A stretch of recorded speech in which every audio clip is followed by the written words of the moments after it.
dangereux à l'heure actuelle au Gabon. Vous pouvez rien empoisonner non aidé par le micro, par une bouteille d'eau minérale. Tu ne seras pour le sacrifice de cette fête. Il ne peut pas la main de quelqu'un. Ne laisse jamais ton parent, ton frère, ta soeur jouer sur la mémoire de ton père. Il peut avoir l'argent commun. Il ne va jamais, au grand jamais, détruire la mémoire de ton père.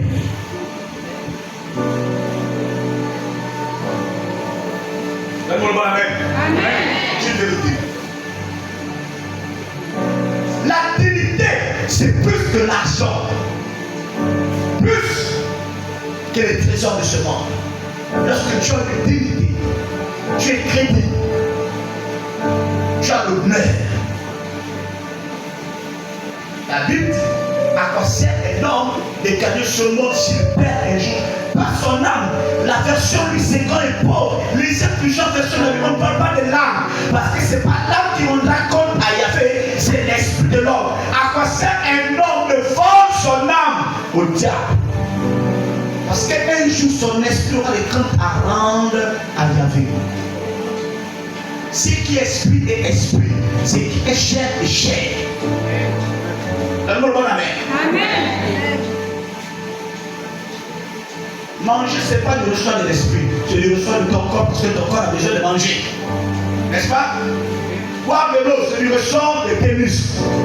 Parce que tes muscles ont besoin d'être solidifiés avec du liquide.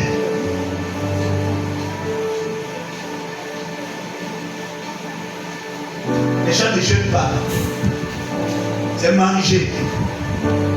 Manger le gros morceau de poulet, les clous qui va. C'est pas ton pasteur qui va faire le jeûne à ta place. Alléluia. Amen. On ne va pas jeûner, mais on va avoir des temps de prière agressifs dans cette église. Regarde, les jeunes même pas mangent.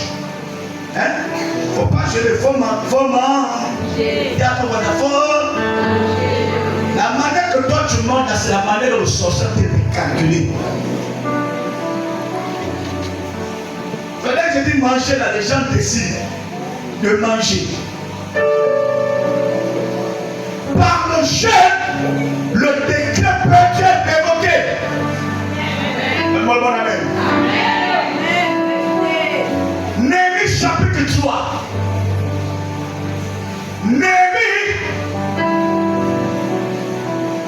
Jonas chapitre 3, autant pour moi. Vous irez lire Néhémie à la maison. Jonas chapitre 3.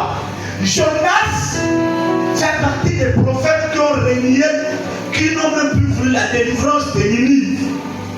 Le Seigneur dit à Jonas, il dit c'est la chose des joies et la sainteté. Il dit va dire au roi de Ninive qu'ils vont mourir s'ils ne se confessent pas. Le roi va aller, il va faire un travail approfondi. Et quelque chose va se passer. Ninive va être sauvé par le jeûne. C'est-à-dire qu'un peuple qui était appelé à être sacrifié, détruit par Yahvé, par le jeûne et la prière, parce que quand on parle de jeûne, on parle de la soumission. Tu soumets ta chair et le diable n'aime pas entendre parler du jeûne. Appelez amen. Amen. Le diable n'aime pas entendre parler du jeûne. Mange, tu vas voir, mange, tu vas manger après ça. Seigneur, Seigneur, moi je suis fatigué, je fais de manger. N'est-ce pas? N'est-ce pas? Le jeûne fait changer les décrets du monde des ténèbres. Quand tu as humilié ton âme, le démon qui te possède, la Bible dit, il y a des esprits qui sont chassés par le jeûne et la prière. Par le jeûne et la prière. On n'a pas dit par la louange, on dit par le jeûne et la prière. C'est Jésus qui a donné cet ordre-là dans le Nouveau Testament.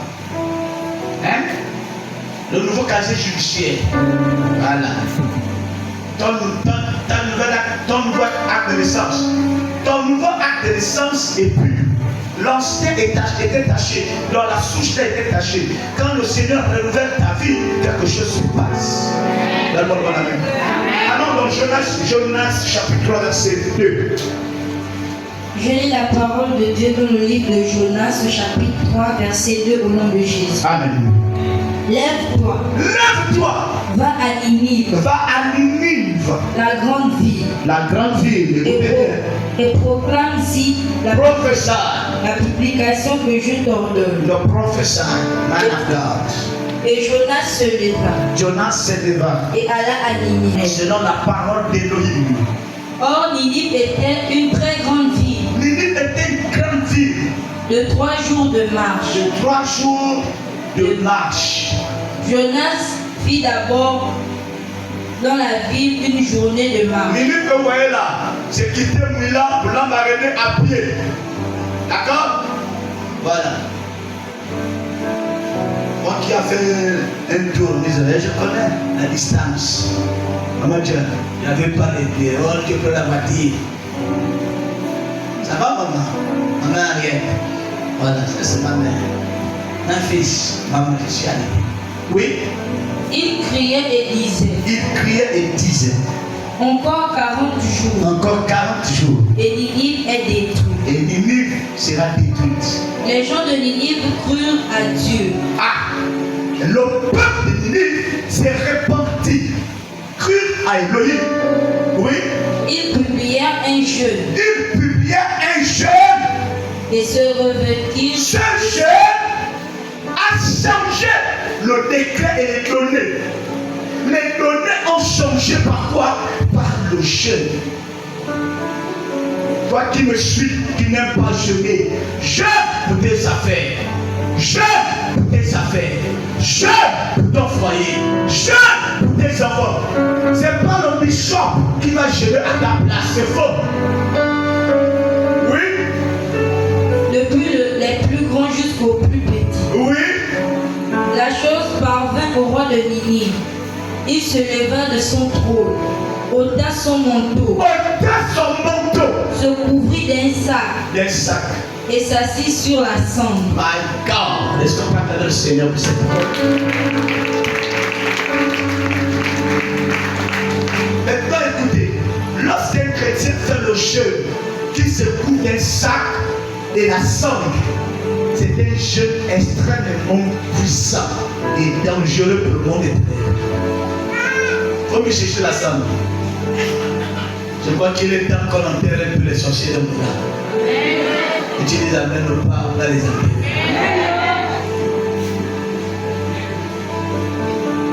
Quelqu'un qui a décidé d'attacher tes enfants, tu vas l'aimer.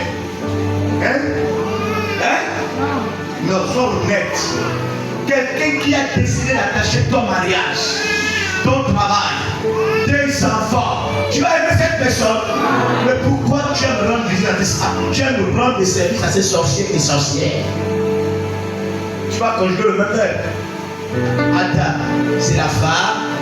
C'est la femme. Dans le monde de la sorcellerie, il n'y a pas la famille. Dans le monde de la sorcellerie, soit tu es avec eux, soit tu es contre eux. Déjà, quand tu n'es pas avec eux, ils vont te damner. Le sorcier n'a pas de sentiments. Un sorcier, quand il voit un être humain, il voit l'être humain comme du bétail. Parce que c'est une bête féroce. Alléluia. C'est une vérité.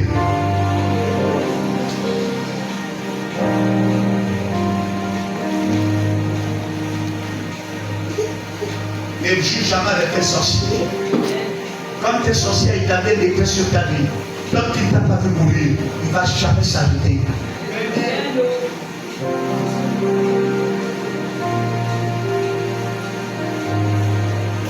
Vous savez, voir deux hommes dans la même famille, l'un est dans la loge, l'autre se débrouille.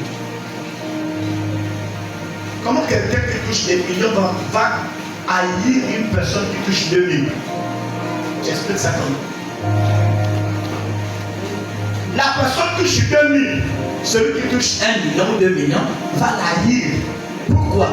Tes 2000, tu les touches avec un cœur pur. Mais lui, c'est avec des sacrifices. que l'Éternel commence à dévoiler tout ce qu'il pratique contre ta vie, contre tes frères, tes enfants, dans le nom de Yeshua Mashiach. Donne-moi le bon amen.